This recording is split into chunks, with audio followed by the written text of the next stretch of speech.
Malcolm, on your trip abroad, you said you sensed a feeling of great brotherhood, and that conceivably you would be working toward integration in this country now. At least this is what you're reported to have said. Have you any comment on it? I don't think that I ever mentioned anything about working toward integration. If I recall, I pointed out that while I was at Mecca making the pilgrimage, I spoke about the brotherhood that existed at all levels and among all people who were there on that Hajj, who had accepted the religion of Islam. And I pointed out that for what it had done, what the religion of Islam had done for those people over there, despite their complexion differences, that it would probably do America well to study the religion of Islam, and perhaps it could drive some of the racism from this society as it has driven racism from the Muslim society. Drive is aiming for this goal? Well, I can't say that the current integration drive is aiming for that goal, because it hasn't realized the goal in any state. They haven't even got integration right here in New York City. You have worse integration problems in the North than they have in the South. So if it doesn't work if you can't bring about integration in New York City as international, cosmopolitan, up-to-date as it's supposed to be, you will never get integration anywhere else in the country.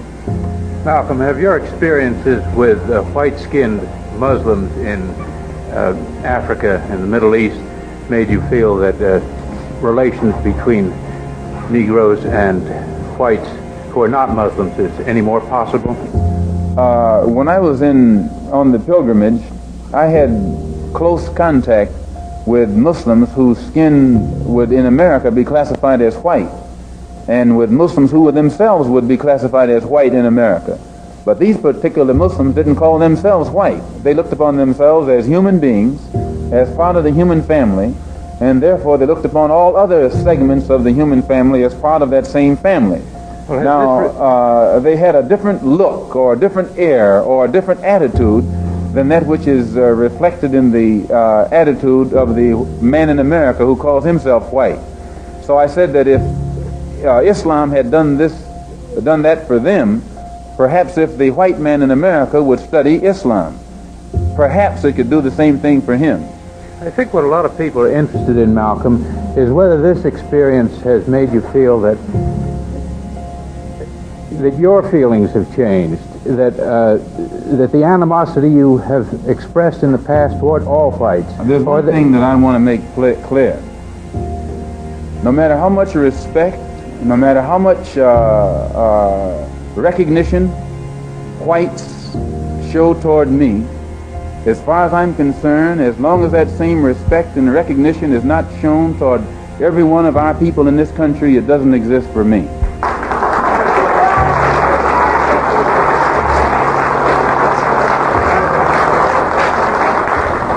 Malcolm, I would say this, that the pilgrimage at Mecca is an anthropologist, would be an anthropologist's paradise, because it's the only event and the only spot on earth that has every specimen of humanity in the same place at the same time, practicing brotherhood and in harmony. It's the only place where I've ever seen brotherhood practiced by people of all races, of everything. Has this been a religious experience? Definitely, I went because of my religious beliefs, and I think that I have a better understanding of my religion. I was a state guest while I was there for 12 days of Prince Faisal, who is the present leader of the government. He made everything available to me to give me every opportunity to get a better understanding of the religion of Islam. When I first got there, I was in a compound because it wasn't known that I was there. And once they found out I was there, they put me in a suite at the Jeddah Palace Hotel, gave me a car with a chauffeur and a mutawif who could speak Arabic and take me wherever I wanted. I could go back and forth between Mecca and Jeddah every night if it was my desire. I have never been given more hospitality and treated with more brotherhood than I was treated in Arabia by the Muslims there. Does your new beard have any religious significance?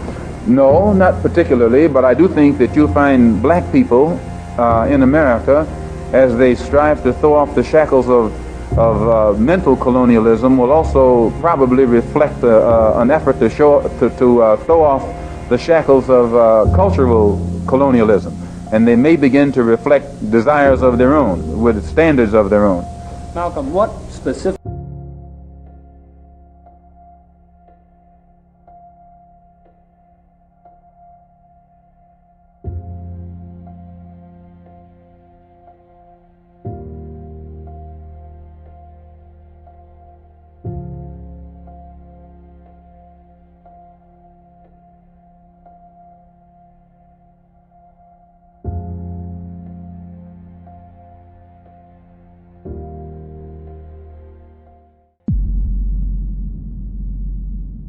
Never have I witnessed such sincere hospitality and overwhelming spirit of true brotherhood as it is practiced by the people of all colors and races here in the ancient Holy Land, the home of Abraham, Muhammad, and all the other prophets of the Holy Scriptures.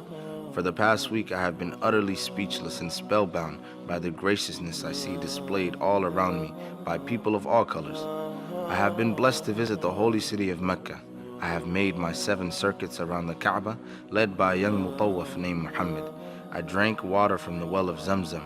I ran 7 times back and forth between the hills of Mount Safa and Marwa.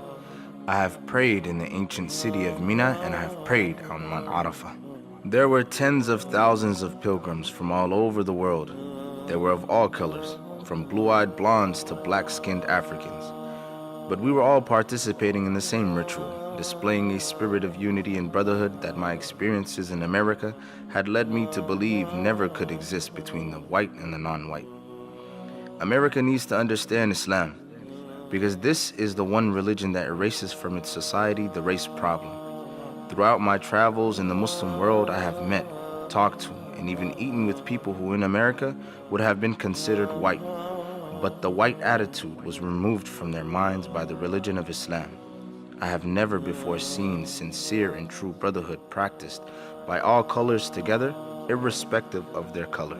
You may be shocked by these words coming from me, but on this pilgrimage, what I have seen and experienced has forced me to rearrange much of my thought patterns previously held, and to toss aside some of my previous conclusions. This was not too difficult for me. Despite my firm convictions, I have always been a man who tries to face facts and to accept the reality of life as new experience and new knowledge unfolds it. I have always kept an open mind, which is necessary to the flexibility that must go hand in hand with every form of intelligent search for truth. During the past 11 days here in the Muslim world, I have eaten from the same plate, drunk from the same glass, and slept on the same bed or on the same rug, while praying to the same God with fellow Muslims, whose eyes were the bluest of blue, whose hair was the blondest of blonde, and whose skin was the whitest of white. And in the words and in the actions and in the deeds of the white Muslims, I felt the same sincerity that I felt among the black African Muslims of Nigeria, Sudan, and Ghana. We were truly all the same brothers, because their belief in one God had removed the white from their minds, the white from their behavior, and the white from their attitude. I could see from this that perhaps if white Americans could accept the oneness of God, then perhaps too they could accept in reality the oneness of man, and cease to measure and hinder and harm others in terms of their differences in color.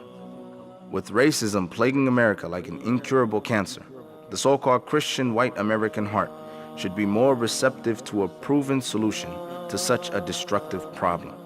Perhaps it could be in time to save America from imminent disaster, the same destruction brought upon Germany by racism that eventually destroyed the Germans themselves.